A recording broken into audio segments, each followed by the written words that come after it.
Today I am delighted and excited to be chatting with award-winning playwright Nancy Harris. In 2012, she received the Stuart Parker Award for her first original full-length play, No Romance, which premiered at the Abbey Theatre in Dublin.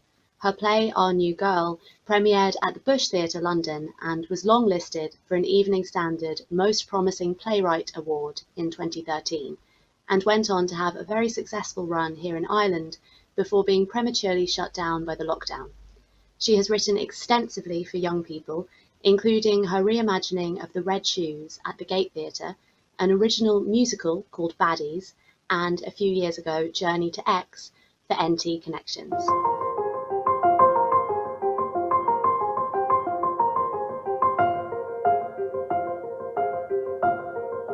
Welcome, Nancy. Thanks so much for having me.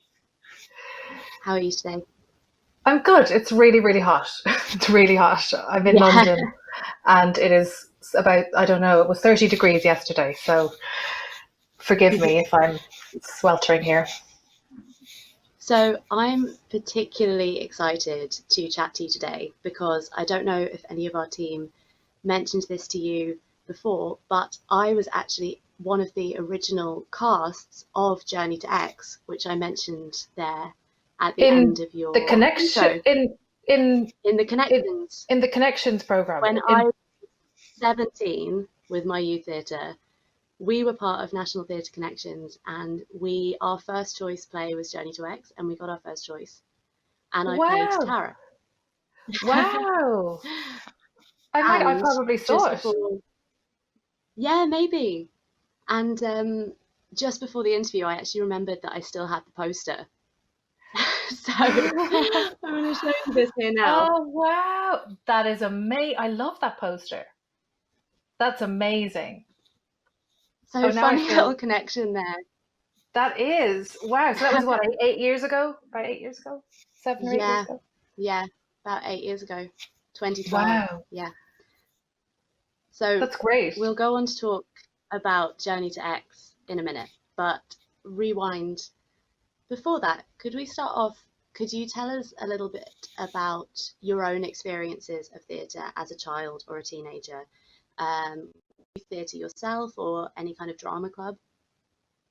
So I did, but it was funny. I was thinking about being a child, and I don't have very many memories of going to the theatre, like as a very young child. I think it would have been a real treat, but I'm not sure I would have seen it as a treat necessarily, in that I did, I think when you're young, well, I remember feeling, I think until I was a teenager, that going to the theatre was sort of something that I did dutifully. And I didn't necessarily connect to it as something that was for me. I did do drama classes and things in my school, and we did fetches where you recited poetry, and I loved all that. I loved being part of the performance, and I loved the drama. It was brilliant. I loved being in it, probably more than I enjoyed watching it. But I was definitely I wasn't in Dublin Youth Theatre. I wasn't the kind of person that got the lead in the school play. None of that. But I do know that when I was about 14, that was when I had my first kind of wow moment with the theatre. I went to see The Crucible with my dad. And it began as exactly what I thought it would be. It began as like people in costumes, and I was kind of going, oh God. And then I remember being slowly sucked into the amazing story, and because most of what I would have seen at that point would have been kind of Hollywood happy endings, I couldn't quite believe that this was going the door. I remember physically feeling completely terrified and completely gripped, and when it ended, I was just shattered. And I remember thinking, how do you do that? How do you get a whole room of people? How did it do it to me? Because I'd kind of come in like a sulky teenager, not really wanting to see this thing, and suddenly found myself pulled in into a story. It sucked me in completely, and I was devastated. And that's when I realized this is so powerful. It's more powerful than the cinema. It's more powerful than anything, because you couldn't hear a pin drop. And I knew that I wasn't the only person having that experience. And so that was my first experience with kind of something mind-blowing. I was about 14. So Wow. When did you realise you wanted to be a playwright? so they're kind of separate, because I think that time I didn't think about a writer, a director. I just was, the whole thing was just with the performances.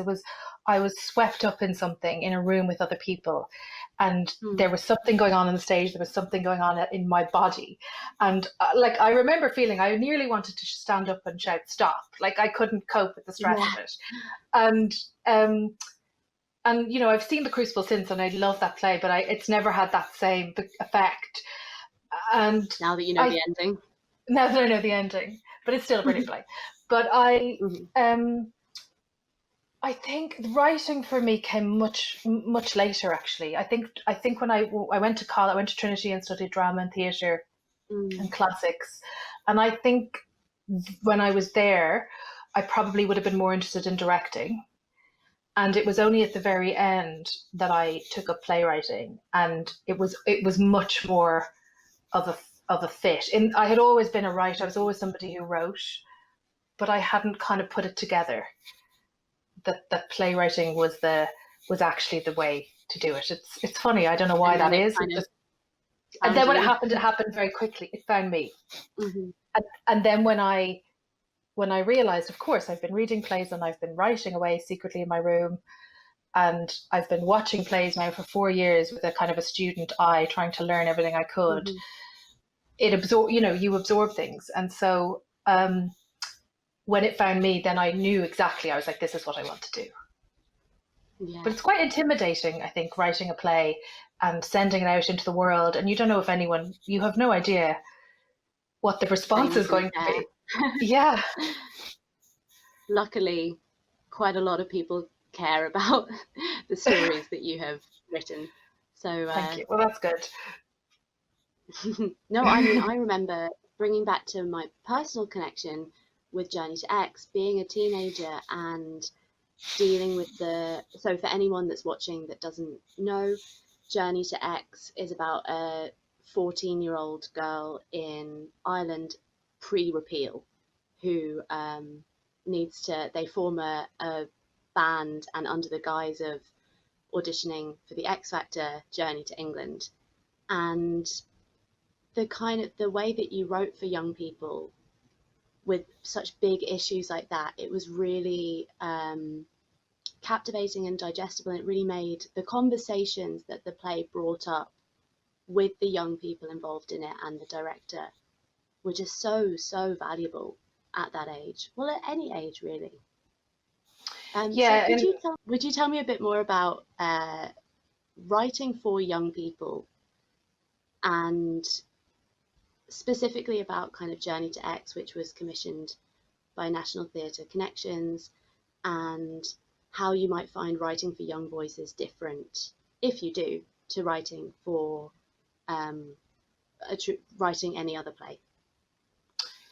So the interesting thing about that play was the year that I was asked to do it was the Olympics, and it was being held in London. Do you remember that? And so for the first time, the National Theatre asked people to pick a country and write about it. And because I was an Irish writer, they said, would you like to write about Ireland?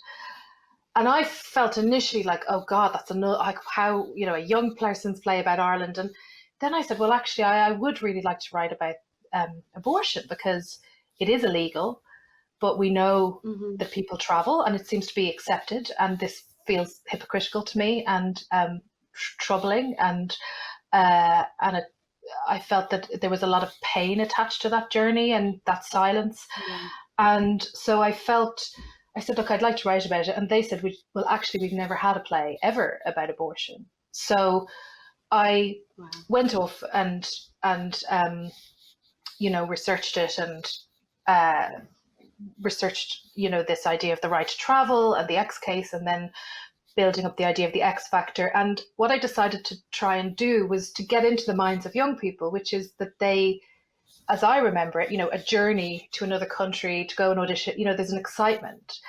And then at the heart of it is this girl who's got a real thing that she's going over for, that no one is really paying any attention, and she herself isn't really valid in her country, or her story isn't really valid. She's sort of crossed out, and there's nowhere for her to take the situation that she's in a way. And so I wrote it to try and kind of convey the excitement and the headiness of going off, and have her sort of as the quiet sort of center of the play, really.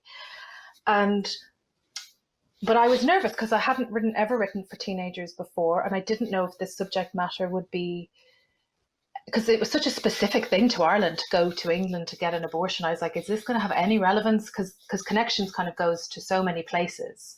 And as it turned out, a lot of places found it very relevant, because actually it turned out abortion was something nobody ever talked about anywhere, whether it was legal or not. And so, but I remember Anthony Banks, who ran the Connections program, he said to all the writers, don't see yourself as writing a play for young people. Don't try and write a play for young people. Just write your next play. Now, this was slightly different because it was about Ireland, but in a way, it was my next play, in that it was something I felt very strongly about. It was the way I would do it, which was hopefully playfully, but actually underneath something very serious. But he sort of said, don't try and be cool or be a teenager or down with the kids. There's nothing worse. Like I remember being a teenager, and and so I just tried to write it truthfully, and it seemed to be something that the schools did respond to. But it was as nerve-wracking for me because for all those reasons, that I just was like, is this a subject that is going to be relevant anywhere other than Ireland? Well, it definitely was. I'm really glad to hear that. Yeah. No, it was a very formative experience. I really like that we're doing this episode on youth theatres, because I think a lot of people that are working professionally in the sector had hugely formative experiences working on plays like Journey to X at that age. Well, I was going to say it was a formative thing for me as a writer as well, because we got to work with youth theatres, and to have such intelligence coming back from young people was extraordinary. They were completely mind-blowing, and also it was exciting to me as to what, because I think one of the things about Connections is they ask playwrights who don't necessarily write for youth theatres to write for youth theatre. And it's really interesting to see what do people, because basically you go back to yourself at that age, I think. And the wildest plays come from the most unexpected writers.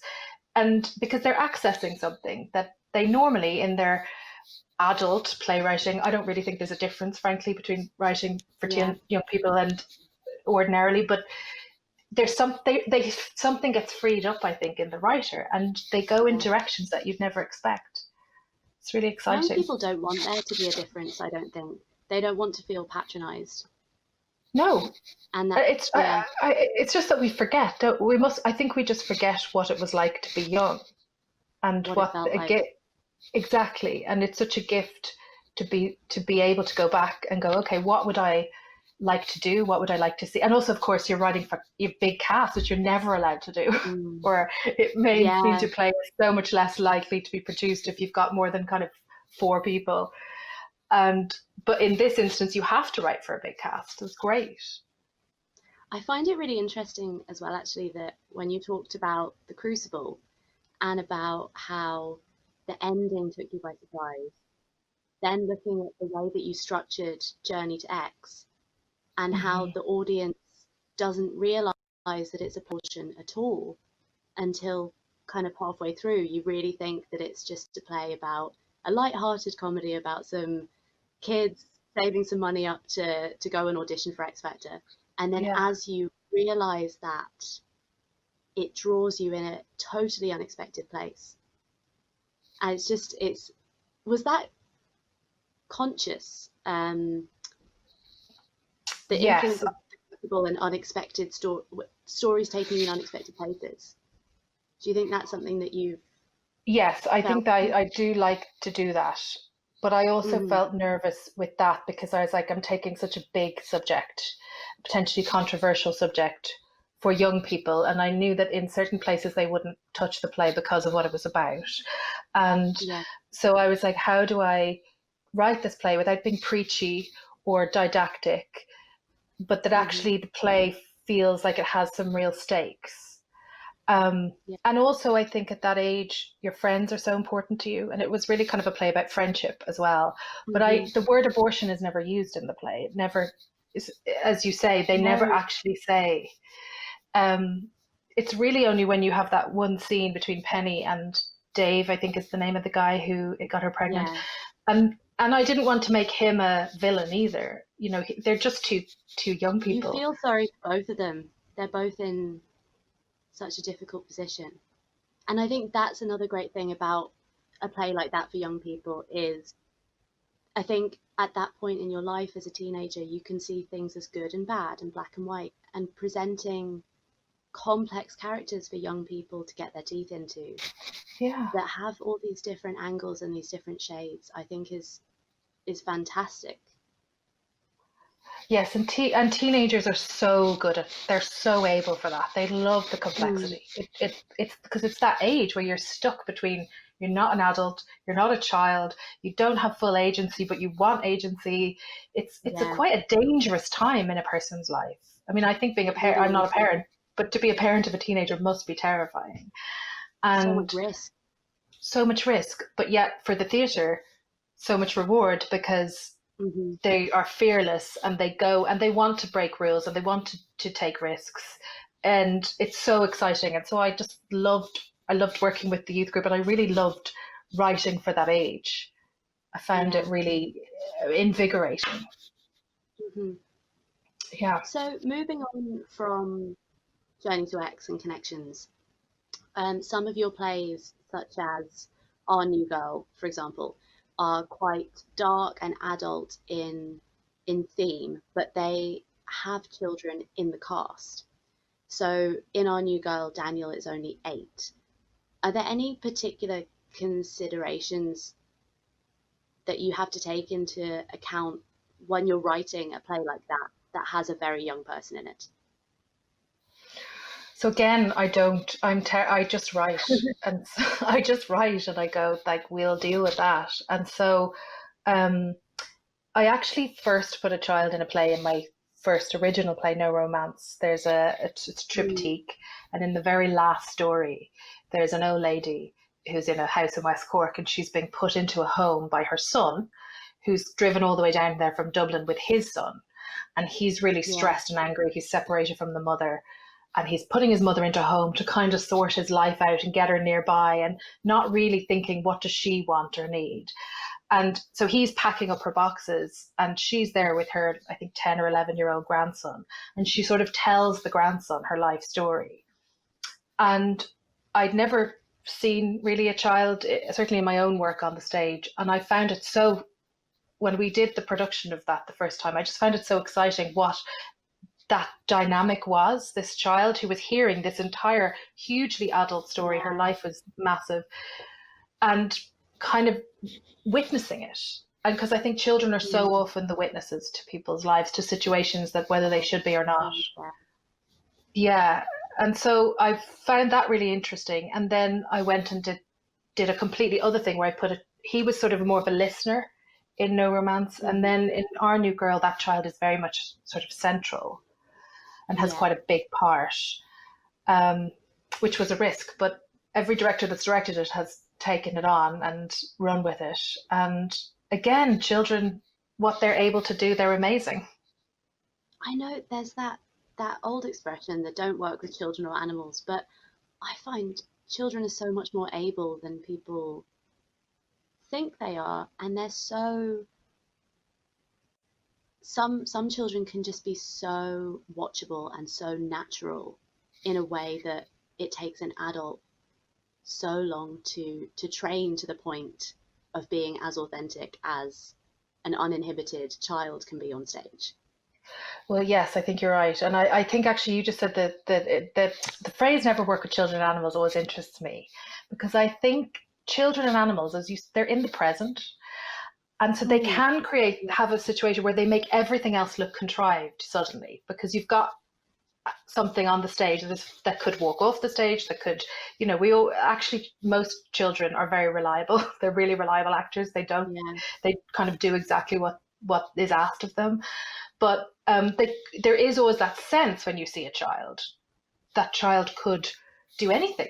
And so suddenly you realize we're in a medium now that we all agree to play by rules. We agree to sit here and watch it.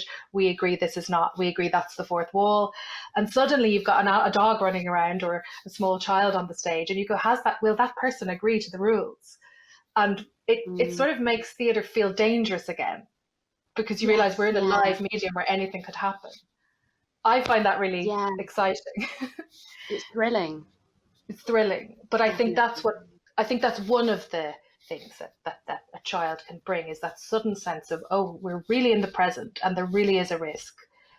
And but actually my experience of children is that they are amazingly able to, because theatre, it's a lot is being asked, of a child on a stage, and they're amazing when they can do it, and they will do it. They'll.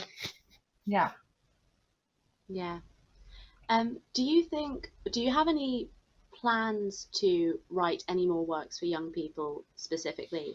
Or I know you said before that it was just your, like Journey to X, for example, was just your next play. Do you think you would ever consciously write for young people, or would you just find out if the next play that came to you happened to be for young people? Oh, I do both. I would love to write for young people more. I'd love to work more with young people. I get more out of it probably than they do. And I also, and I think there's a huge amount to learn from young performers. Actually, as you say, they're very in their body. They can bring things, a lack of self-consciousness that's really important. But at the same time, it would be interesting if a play just came, and if it was with young people in it, that would be brilliant. I think the only thing is children, because especially like with Our New Girl, generally you have to have 2 children in order to, even though it's a 4-character play, it's really a 5-character play because of that, so it makes it just a little bit more. And you need all of that kind of licenses and time off school and exactly. So that's where children get tricky in the theatre, but I absolutely think it would never stop me. I seem to put children into every play that I write. I don't know why. They come up and there they are, and I can't stop it. But there's something very nice about that, about seeing, like you said, when you had the little boy there, suddenly the audience are receiving this information through the eyes of a child. And when you have different generations, like with Our New Girl, you have the parents and the nanny and the child, and they're all different generations, different perspectives. And I love the way that forces the audience to see a situation through different shoes. I mean, I know any good play should do that really, but there's something about having the representation of ages which accentuates that in a way. Yes, and having a child's perspective, because I think it gets so I think that's what I find so beguiling about writing what's now called a family show, which is you're allowed to have the child's perspective. And I think it's the thing we forget all the time, that children have as much epic lives as the rest of us, and they're powerless, and they're very much at the mercy of the adults around them, and they've wild imaginations. They're natural role players and players, and so it always invites something. It actually, I think, working with children sometimes invites both the light and the dark, because that's what fairy tales do. They've got magic, but they're dark as well. And you can't brush one under the carpet. You have to have both. And so I think that's what I really, really enjoy about writing for children, is actually the stakes are high. Yeah. So you've also written musicals. How does the experience of writing a musical compare to the experience of writing a play? how does the experience of writing a musical? It's kind of a completely different. It's a very different thing, because you have to do a huge amount. Well, I've only worked with one composer called Mark Titler on 3 things. So the musical for the RSC called The Magician's Elephant will be our 3rd collaboration. He did the music with me for The Red Shoes, but that wasn't quite a musical. That was much more of a play with a few kind of music hall songs. Yeah, but a music. Yeah, sorry. Sorry. No, when you write, do you write the playbook, the script, and the lyrics as well, or do you write the dialogue and does the composer write the lyrics to the? No, I write the lyrics. I write them. We both write them. So I don't think there'd be any point. Wouldn't want to do just the book of a musical, because in a weird way, that's the real journeyman work, is because the fun is the music and the songs, and so nobody really goes to a musical and goes, the book is great, pity about the songs. It's sort of, the music. So, but in terms of how to, we've developed a way of working together, which involves doing a huge amount of structural work together. So we literally map out the whole show before I write a word of dialogue. And we go, like, we think there should be a song here, or this, or this, or this. And then I'll write the book, and I'll write bits of the lyrics that I can write, and he'll write bits of the lyrics that he can write, and then we'll slot them back together. And then we'll go back again, and we'll end up swapping around songs. He'll fix things I've written, I'll fix things he's written. But you can't really start. And then we'll go, oh, that song is stupid, that doesn't work there, but we really missed a trick over here. So it's very, very structural writing a musical. And it takes really collaborative. I don't know how, because I've heard that a lot of people just write the book and then they stick the songs in.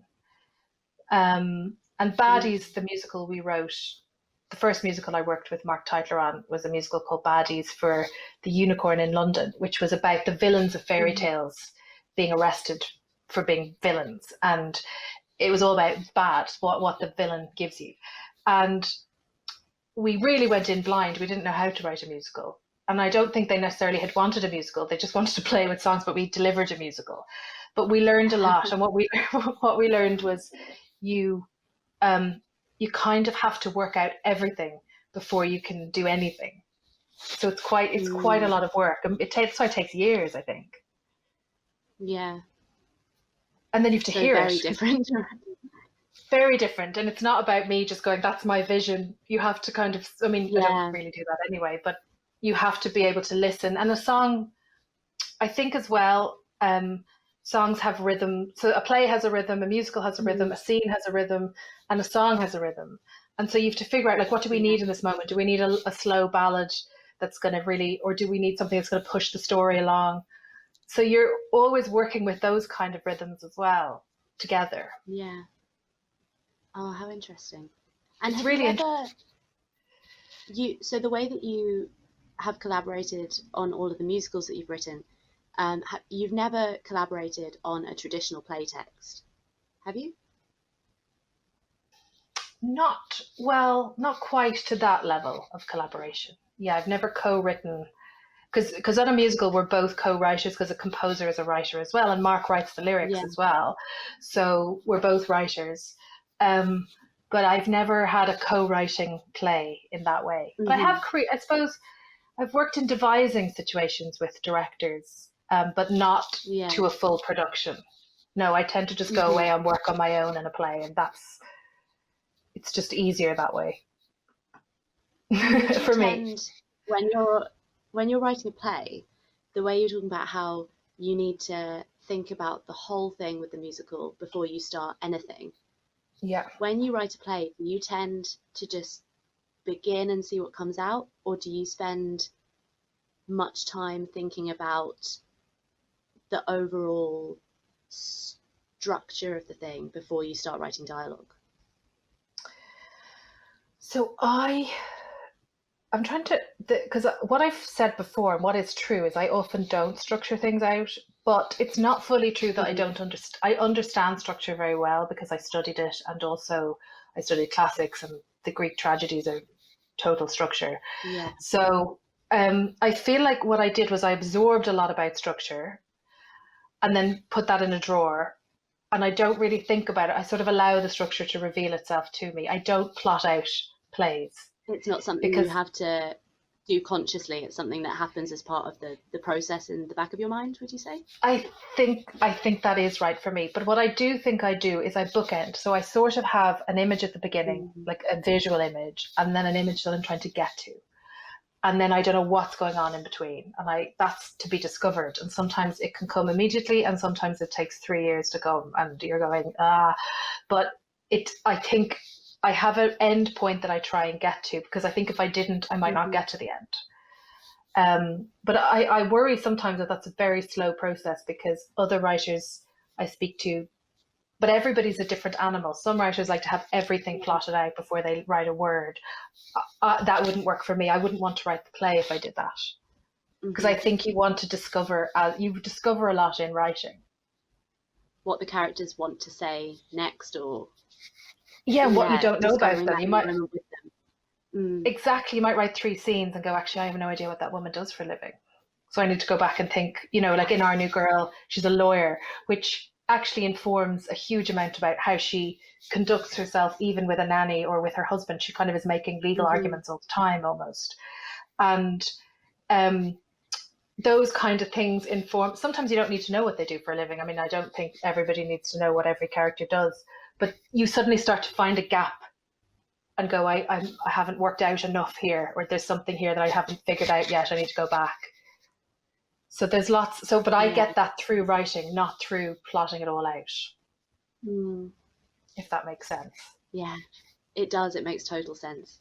I love hearing people's processes, But especially everybody's people so whose work I different, love. aren't they?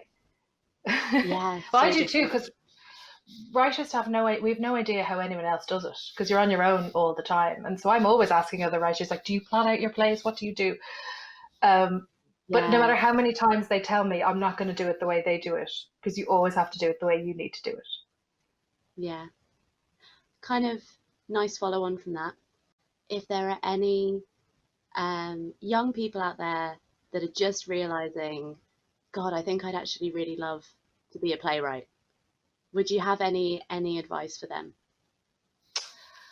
I would say absolutely that they should follow that. And I think the big advice I would have is to trust your own imagination. No matter Mm, how crazy you think your idea might be, or you think nobody would want to hear this story, or this feels weird, what relevance does this have to what's going on in the world right now? You'd be amazed that our unconscious and our imaginations are so much more intelligent than we are in a way, and or our consciousness is. And I think no one sees the world the way you see it. So I think I would tell any yeah. playwright to really trust their imagination to write the play, even if they think no one might want to read it, because you'd be amazed. They'll probably write the best play that any of us have ever seen that none of us would have thought of, because following your own imagination and your own creative interests always end Yeah, up resonating wider. That's what I amazing. think. Hopefully, there is a budding young playwright out there that is listening to I this hope so. interview. We need loads of budding young playwrights. Yeah. Yeah. um, Thank you so much for Total coming on pleasure. Stage Door Live and having a chat with us. I've really, really enjoyed talking to you. Lovely Um, to meet you too.